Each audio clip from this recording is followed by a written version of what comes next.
How bad do you want it? That's what you have to ask yourself. How bad do you want to become a doctor? How bad do you want to go to medical school? How bad do you want to go to college? How bad do you want to be great? And on this video, I'll be giving you motivation to be great.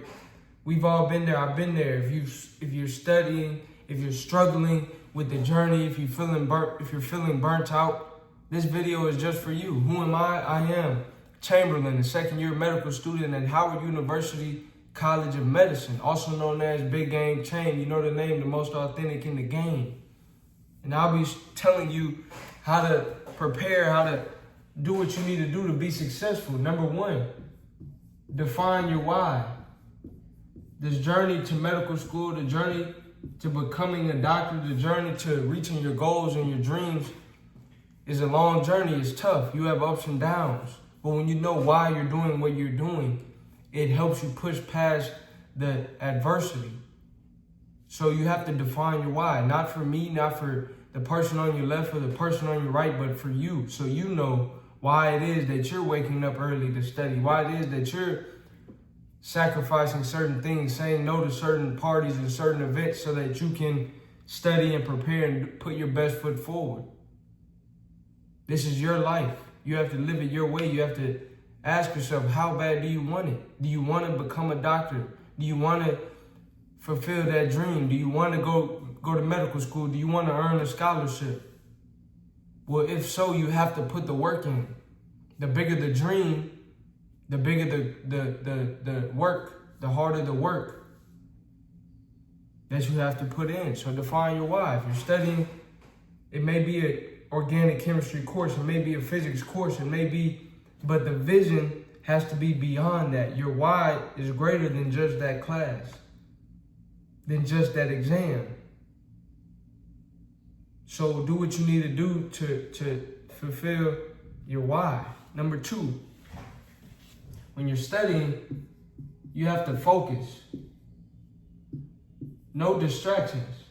So if you're studying and you have an exam, you have a quiz, you have something of high importance that you need to lock in on, then you have to get rid of distractions. That can be people, places, things, social media, your phone. You have to know how to eliminate distractions. I know for me, sometimes my phone can be a big distraction. So what do I do when I'm studying? I turn on my do not disturb, focus mode. Turn your phone on silent so that you can really be efficient and effective with your time, because time is something that you can't get back. So you don't want to devote 3 hours of your time to studying and you're not even studying. You have to focus. Whatever time that you allocate to study, make sure that you're actually focused and studying during that time. If you're enjoying the video so far, like, comment, and subscribe. Like, comment, and subscribe. Tip number 3 is efficiency. You have to be efficient. And how do you become more efficient? You have to ask yourself, how do you study best? Right? You have to know, how do you study? What is the best way for you to learn the information that you need to learn? And this takes a process called trial and error. Meaning, you have to be willing to try different ways, try new ways to study, and then see how well you do. Try this out, try that out, try different things, and eventually you will figure out what works for you. For me, as a medical student, and even when I was in college, I studied the best when I'm alone. When I'm in groups, oftentimes, I may get in conversations about sports, about this, about that, about life. And then you look up and 20 minutes have went by, 10 minutes, 30 minutes have went by, and you haven't actually studied. You haven't actually learned anything. You may be looking at the textbook, you may be looking at your computer, but you're not actually absorbing that information because you're distracted. Once again, you have to remain focused. And you have to know, how do you study best? Is it individually or is it in a group? Do you study best in certain environments better than others? Can you study better in the library? Do you study better in this certain building at your school? Do you study better at home? Do you study better at a certain time of the day? I'm better at studying in the morning than I am at night. So when I'm allocating time to be productive, when I'm organizing my schedule and my to-do list, I organize that in such a way that I can be my most efficient and my most effective. But you have to figure that out for you. And one of the best ways to do that is through trial and error. Number 4 is to know when to seek help.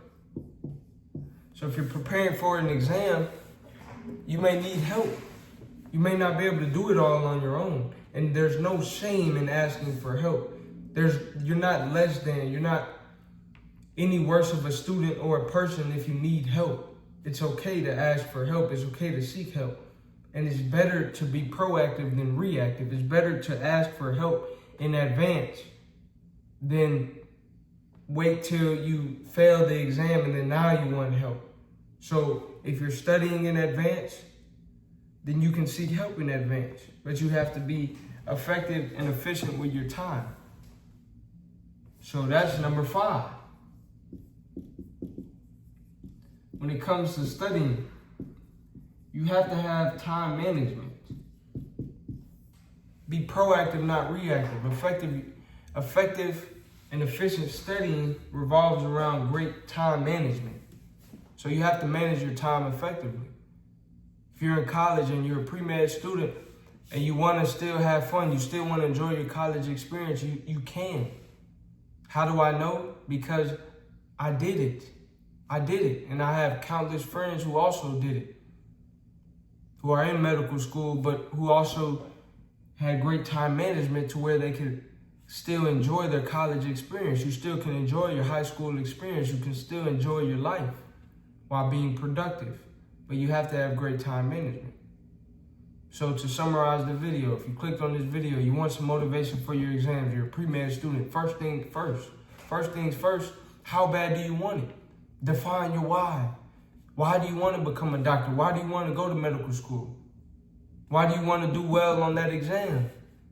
You have to define that vision for yourself. If you made a promise to a family member that you would become a doctor and you always dreamed of becoming a doctor, and you know that in order to become a doctor, you have to go to medical school. In order to get into medical school, you have to have a certain GPA and certain grades. And now when you're taking these courses, you know the standard is high, but you know why that standard is there.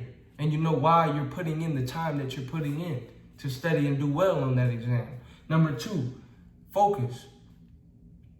Avoid distractions. That can be your phone, that can be people, places, and things. You must avoid the distractions. You must stay focused so that you can study, number 3, in an efficient manner. How do you become more efficient? Trial and error. See what works for you. Different things work for different people, but you have to figure out what works best for you. Number 4, seek help. There's nothing wrong with asking for help in need, but in seeking help, you must be proactive, not reactive. Seek help in advance. But in order to do that, you have to have what? Great time management so that you can begin studying in advance. Don't wait till the night before the exam to start studying for the exam. If you enjoyed this video, like, comment, subscribe.